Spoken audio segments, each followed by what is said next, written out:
I died the first time in a house that had never once felt like mine, cursed by my dead husband's family as a woman who brought ruin to any man who married her.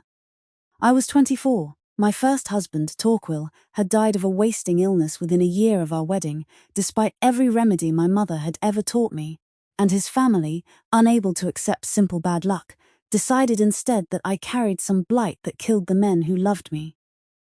I had loved Torquil honestly in the brief year we shared, and had cooked for him every single day of his illness with every scrap of my mother's knowledge, watching the sickness win regardless, slow and certain, no matter how carefully I prepared each meal meant to ease it. His family sat vigil at his bedside those final weeks, and watched me cook with a devotion they later chose to forget entirely, once grief needed somewhere convenient to land. A woman who buries one husband within a year is unlucky, his mother told me at the funeral, in a voice pitched to carry to every mourner present. A woman who cooked for him every day of that year and could not save him is something worse than unlucky.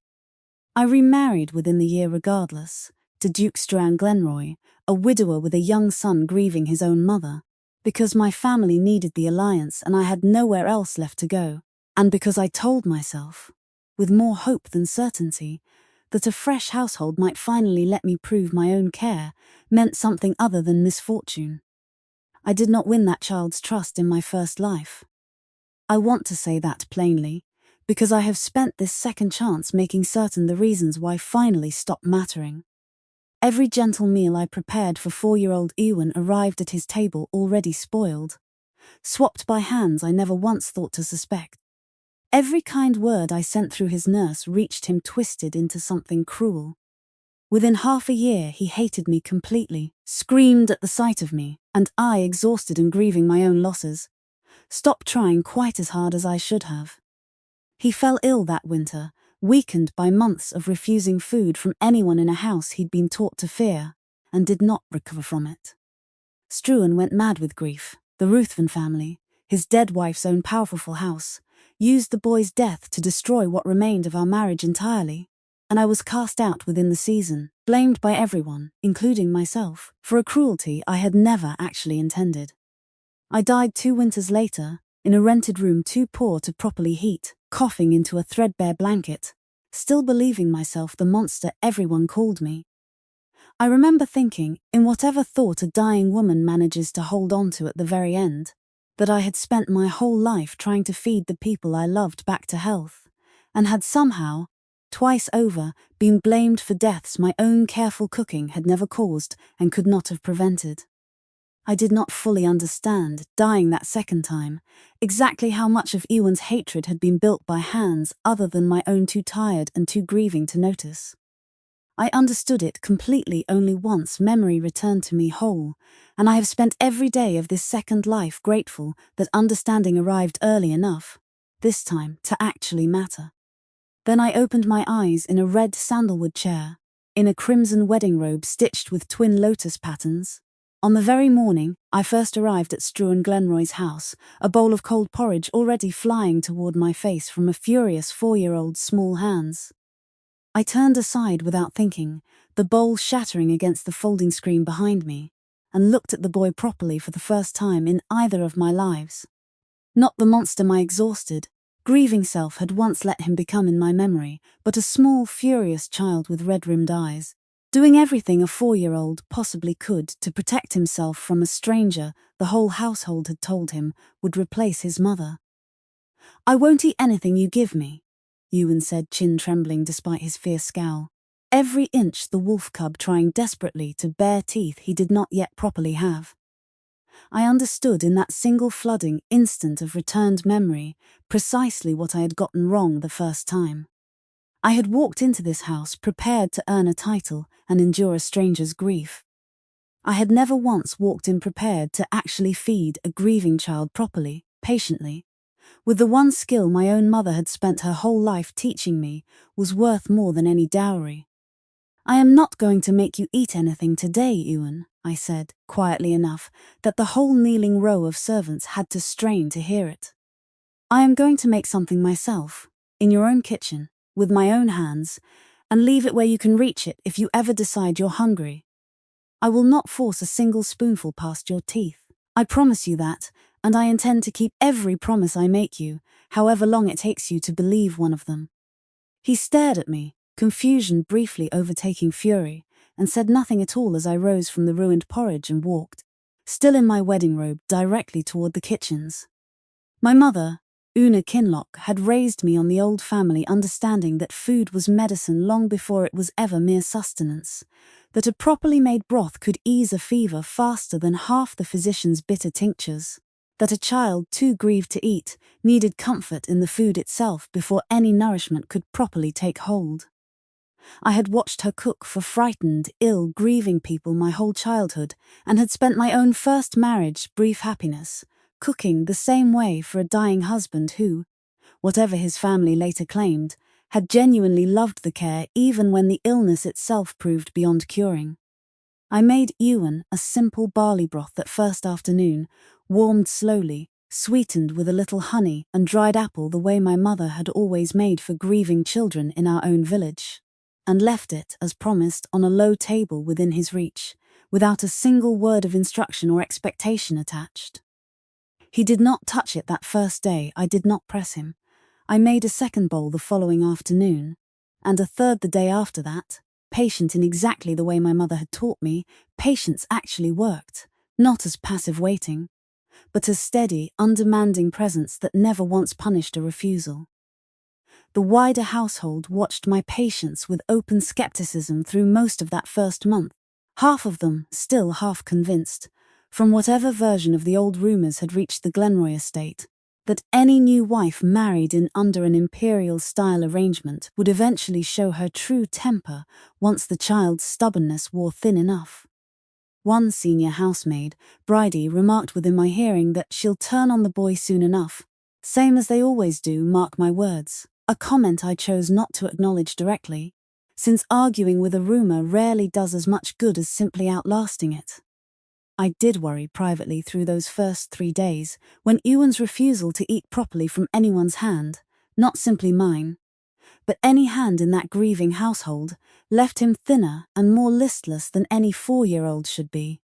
The household physician, summoned quietly by Struan on the third evening, pronounced the boy in no immediate danger, but cautioned that a child who refused food much longer would need considerably more direct intervention than patience alone could offer.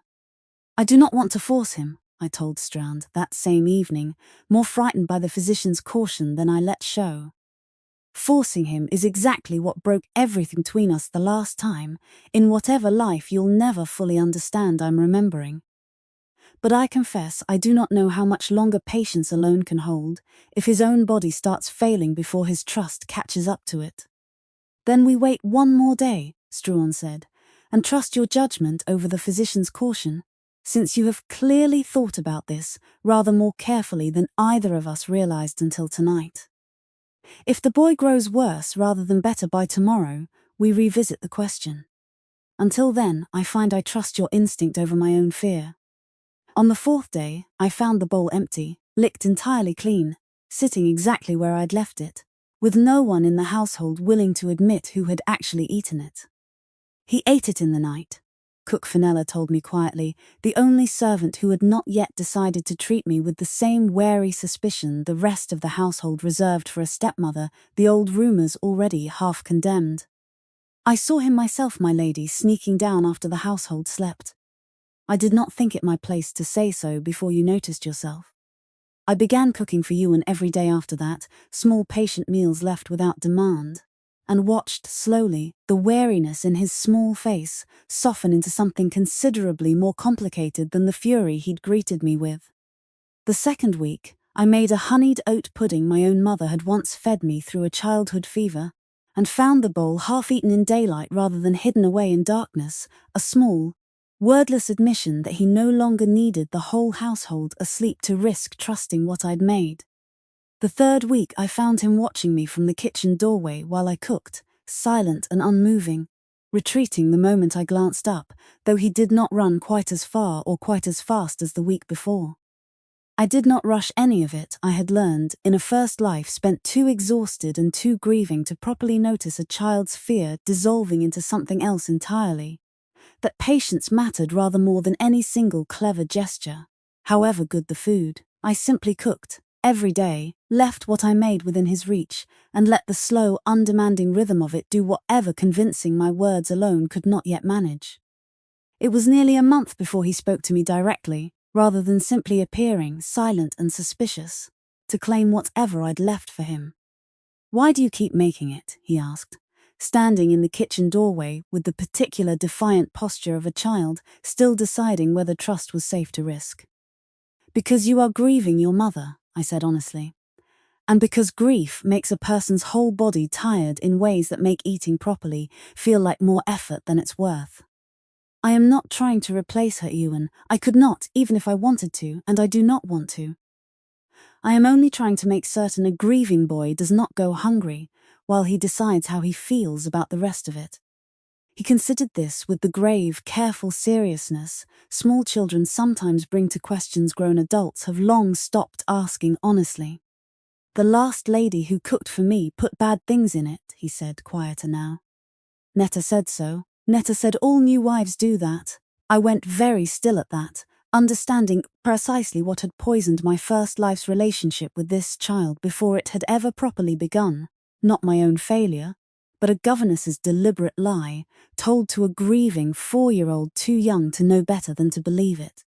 Struan found me in the kitchen that same evening, having heard some garbled account of the conversation from Ewan himself over dinner, and studied me with an expression I had not yet learned to properly read in the 2 months since our wedding.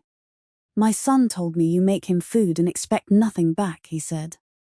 He seemed rather more puzzled by the arrangement than comforted by it, which I confess puzzles me in turn. Most stepmothers I have observed want rather a great deal back, and rather quickly. "I am not most stepmothers," I said, "and I do not think a grieving child benefits from being made to perform gratitude for comfort he did not ask anyone to withhold in the first place.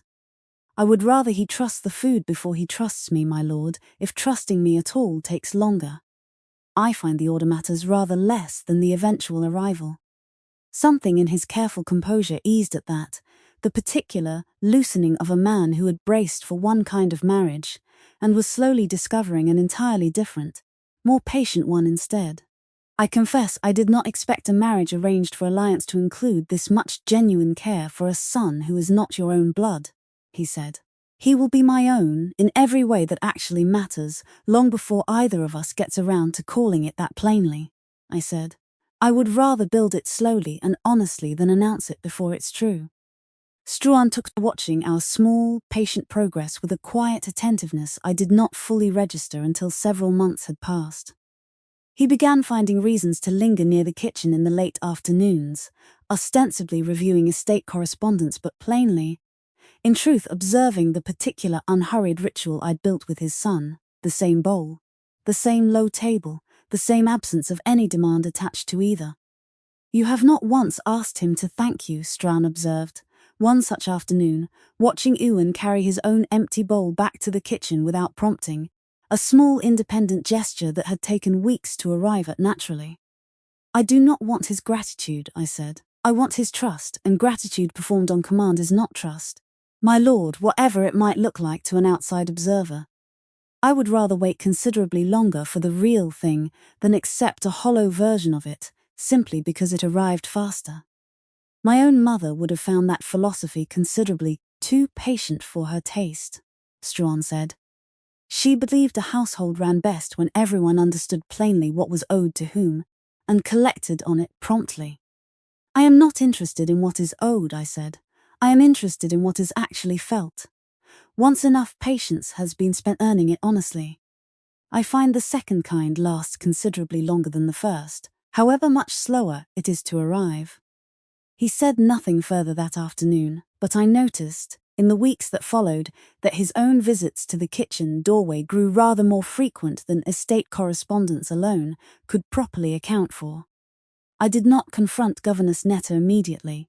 I had learned by then that a single accusation without proof would simply become another lie for her to twist against me, exactly as she had twisted every kindness in my first life into cruelty before I ever understood the pattern. I began instead, quietly, tracking the kitchen's own requisition records, which servant collected which ingredients, on which day, and precisely when the good broth I prepared each afternoon somehow arrived spoiled or missing by the time Ewan's own nurse brought it to him. Cook Fenella helped, once she understood what I suspected. Netta collects the boy's afternoon meal herself, most days, she told me. Claims it's her duty as his governess to inspect what he's given before he eats it. I never thought much of the habit until you asked me to watch it properly. We tracked the pattern for nearly 2 months, careful and patient, until the requisition ledger told a story too consistent to be coincidence. On every day I prepared something particularly good, particularly likely to finally win the boy's genuine trust. Governess Netta collected it personally, rather than leaving it to the usual serving girl.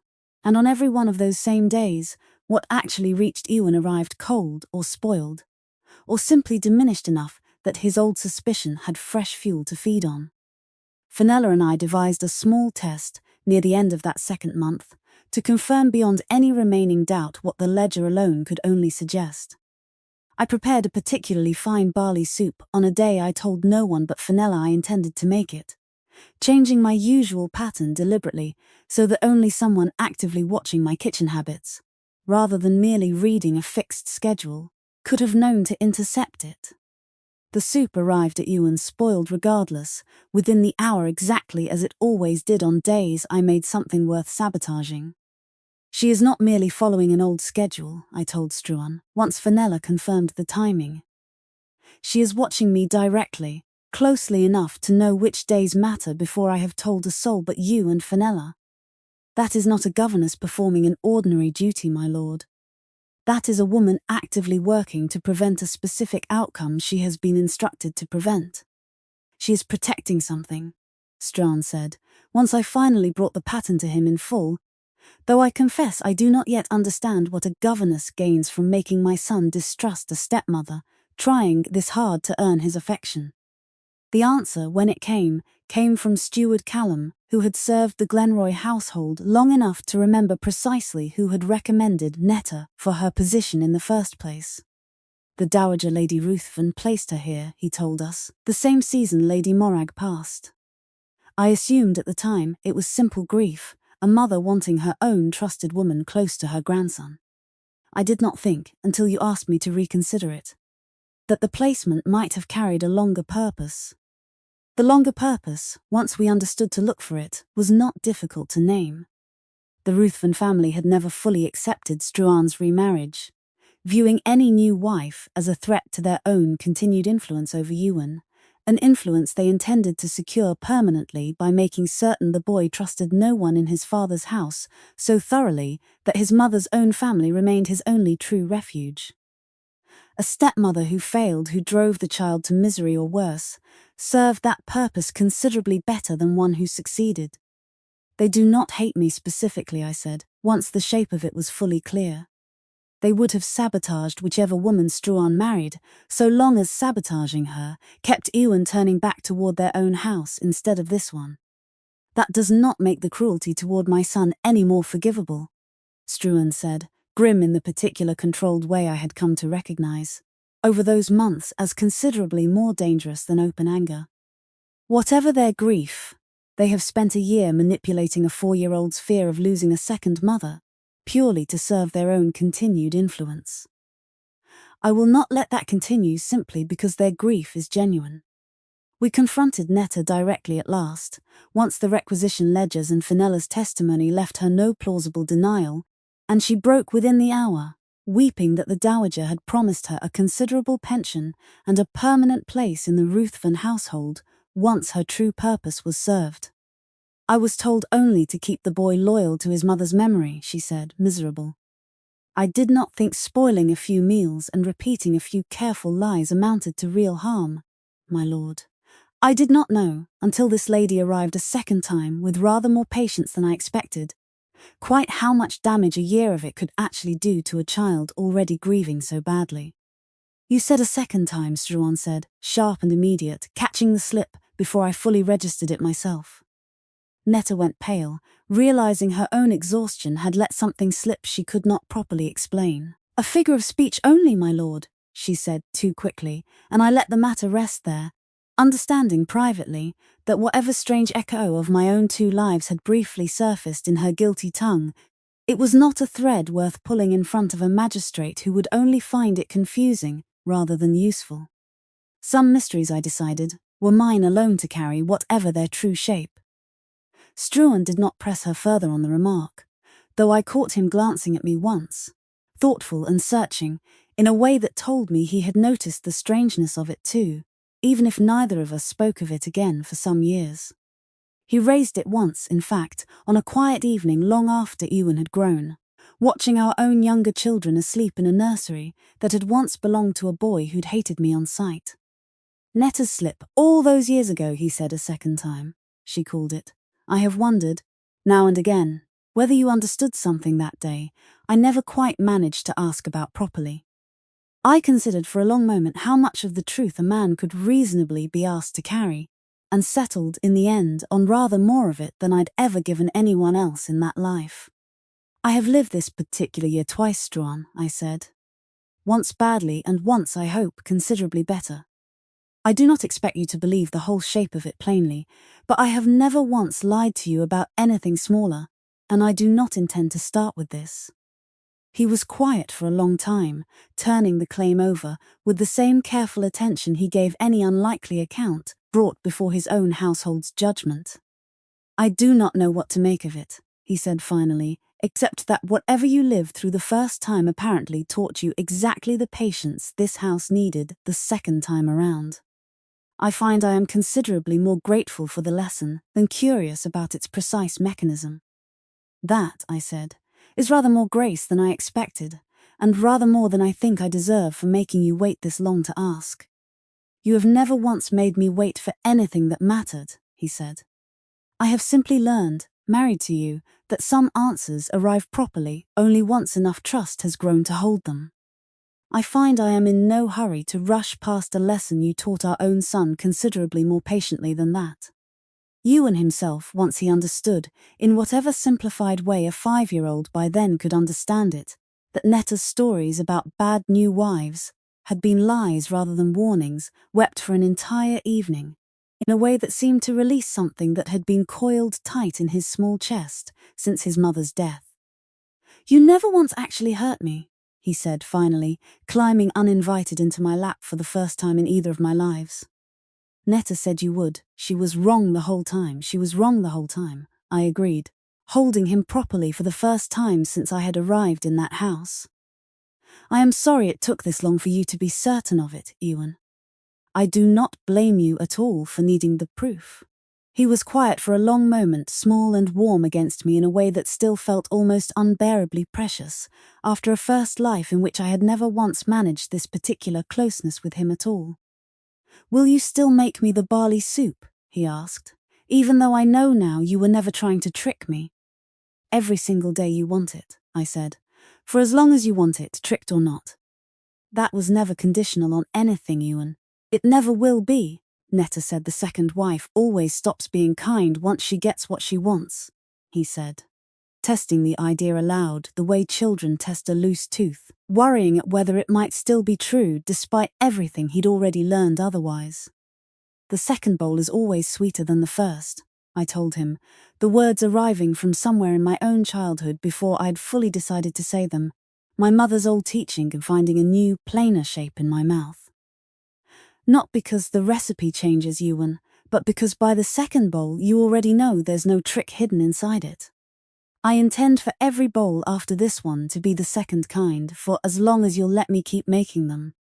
He did not fully understand the saying, at 5 years old, but he nodded gravely, as though he had decided to trust the shape of it even before he understood the meaning, which struck me in that quiet moment as exactly the kind of trust a child that age was capable of giving once he finally felt safe enough to risk it.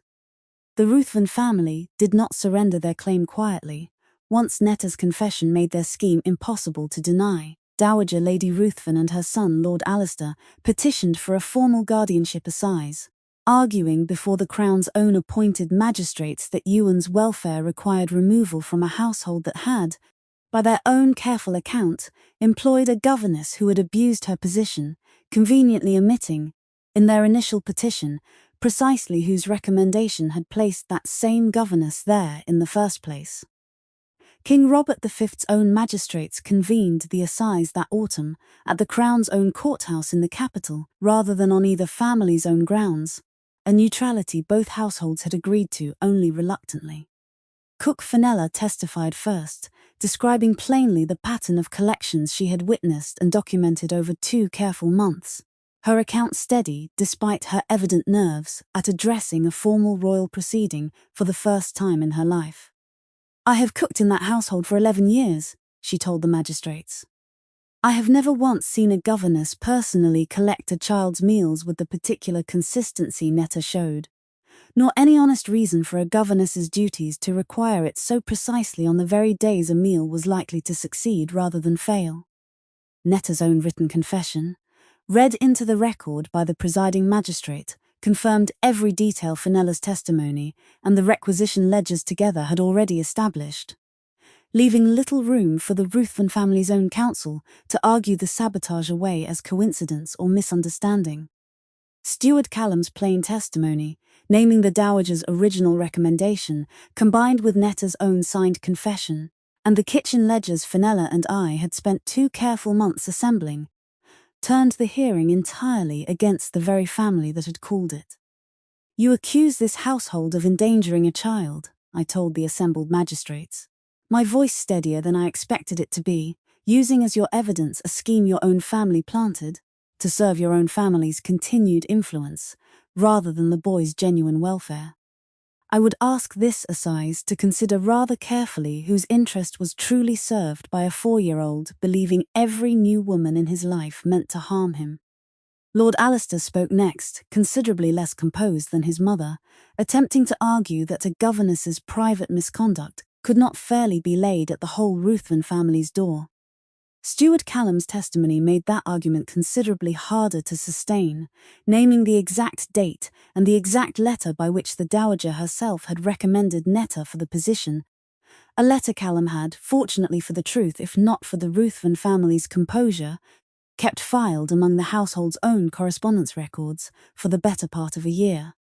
A family that places its own chosen governess in a rival household and then petitions to remove a child from that household on the strength of that same governess's misconduct, is not merely unlucky in its timing, I told the assembled magistrates. It is a family that built the very crisis it now presents as evidence. I would ask this assize to weigh that circular reasoning rather carefully before accepting it as genuine concern for a child's welfare. The Dowager wept before the magistrates, her grief for her daughter plainly genuine even as her scheme lay exposed beneath it, and I found, watching her, that I could not entirely hate woman whose cruelty had grown from love twisted badly rather than from any true malice toward the child himself. The magistrate's judgment left Ewan's guardianship entirely with his father, as it had always properly belonged, while granting the Ruthven family supervised visits rather than the complete severance Struan, in his justified fury, had initially wanted to argue for. "You could have asked for less mercy," Struan said, that evening, watching the Ruthven carriage depart the estate for the final time that season. "I could have," I said, "but I find I did not want to raise a son who learns that grief excuses cruelty, nor one who loses his own mother's family entirely over choices that were never his to make. I would rather he grow up knowing both halves of where he comes from, so long as neither half is ever again permitted to use him as a weapon against the other." Struan looked at me for a long moment, something in his careful composure finally settling into an expression I had not yet seen from him in either of my lives, not simple gratitude, but something closer to the particular wonder of a man discovering, slowly and against every guarded expectation, that he had married considerably better than grief and duty alone had led him to hope for. "I did not expect," he said, "to fall in love with my own wife nearly a year into our marriage. I confess the timing embarrasses me rather less than I expected it to." "I'd not expected either," I said, "though I find, watching you with our son this evening, that I am entirely unbothered by how long it took either of us to notice."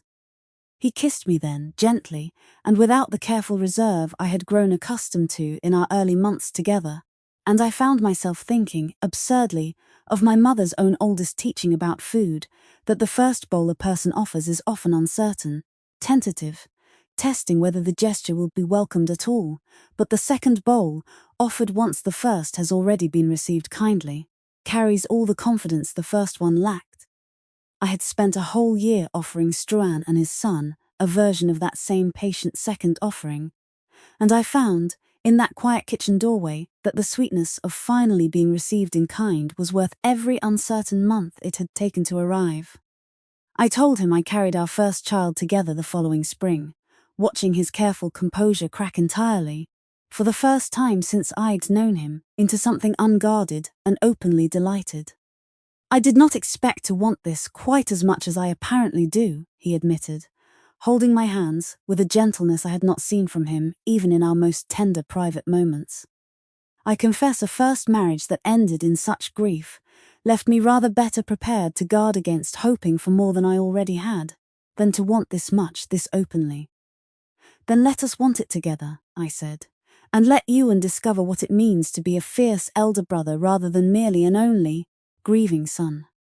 We had 3 more children in the years that followed, and Ewan grew up utterly indistinguishable, in the household's own accounting, from any child born of the marriage itself, fiercely protective of his younger siblings, quick to remind any visiting cousin who dared suggest otherwise that my mother taught me that a full bowl says more than a full apology, and I've never once needed her to apologize for anything.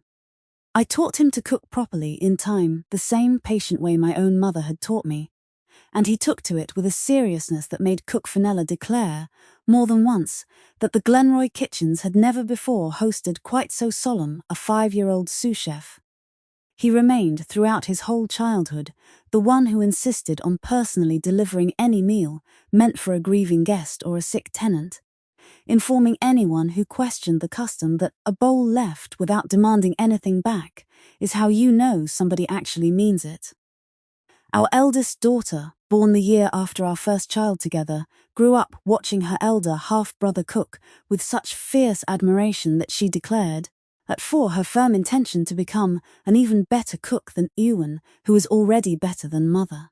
A claim I found considerably more endearing than accurate, given that Ewan by then had a full decade of patient practice she had not yet managed to acquire.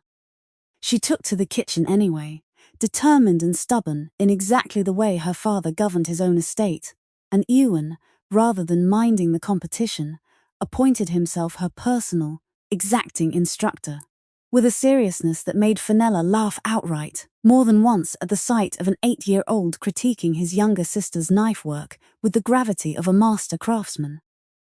Our second son, quieter than his siblings, and considerably more interested in his father's ledgers than in anyone's kitchen, nonetheless insisted from the earliest age he could properly form the sentence, on personally delivering his mother's soup to any servant who fell ill, treating the errand as seriously as any of his father's own estate duties. Someone has to keep the tradition going properly, he informed me once, with a solemnity that made Strawn laugh so hard he had to leave the room, even if I never learned to cook a single thing myself. Our youngest, born some years after her siblings and thoroughly spoiled by an entire household of older children, determined to spoil her further, discovered early that she could summon Ewan from anywhere in the estate simply by mentioning she was hungry, a fact she exploited shamelessly, and that Ewan, to everyone's amusement, never once seemed to mind being exploited by. Dowager Lady Ruthven visited twice a year afterward, under the terms the assize had set, and grew slowly into something closer to an actual grandmother than the scheming figure she had once been. Grief, I came to believe, softened rather more easily once it no longer needed a scheme to survive on. By the time Ewan turned 15, she had taken to bringing small gifts for all 4 children, rather than only her own blood grandson, a gesture I noted and quietly welcomed without ever once remarking on it aloud, since some reconciliations survive best without being examined too closely while they're still finding their footing. Lord Alistair remained cooler toward our household for considerably longer than his mother did, though even he softened by degrees, arriving one autumn to find Ewan, by then a strapping and confident young man of 17, running the estate's own kitchens for a harvest feast with a competence that seemed to finally convince him, more thoroughly than any assize's judgment had managed, that his sister's son had been genuinely loved rather than merely tolerated in his father's house. Morag would have liked this, he told me quietly, that same evening, watching Ewan direct a small army of kitchen staff with cheerful, easy authority. She would have liked knowing he grew up this happy, whatever grief the rest of us made of her death for a while there. I think she would have liked it very much, I agreed, and meant it because I had come, over the years, to hold no real grudge against a grief that had simply gone looking for someone to blame, however much damage the looking had briefly caused. We marked 20 years of marriage with a harvest feast, considerably larger and considerably louder than either of our first, uncertain weeks together might have predicted. All 4 children present, Fenella still presiding over the kitchens she'd once helped me investigate, Steward Callum Gray now but no less sharp-eyed, and even the Ruthven family seated at our own table rather than across a magistrate's hearing from us. I did not expect 20 years ago, Struan said, raising his cup, that a bowl of cold porridge thrown at a stranger's face would eventually become the story our whole family tells at every single gathering. I find myself considerably gladder of that particular beginning than I have any right to be. Ewan asked me once, grown and settled with a household of his own by then, whether I had ever resented how long it took him to trust me, that first difficult year. I did not have room left for resentment, I told him honestly. I had already lost one husband to an illness no amount of good food could cure, and buried a version of you I failed entirely in a life I do not think you would believe if I described it to you plainly. I only had room, that first year, for patience. I find, looking back on it now, that patience turned out to be considerably more useful than resentment would have been regardless. I am glad you had it to spare, he said, even when I gave you every reason to run out of it. You never once gave me a reason to run out of it, I said. You gave me every reason a grieving 4-year-old could reasonably give a frightening stranger. I would have thought less of you, honestly, if you had simply trusted me on the very first day, before I had done a single thing yet to earn it. I still keep my mother's plain wooden rice paddle on my own kitchen shelf, worn smooth with 3 generations of use, and I have taught each of my children, Ewan included, that the second bowl is always sweeter than the first, not because the recipe changes, but because the person eating it has finally learned there is no trick hidden inside the kindness. I built an entire second life on that patient lesson, one unhurried bowl at a time, and I have never once regretted how long it took to prove that no promise attached to a full bowl was ever going to be broken.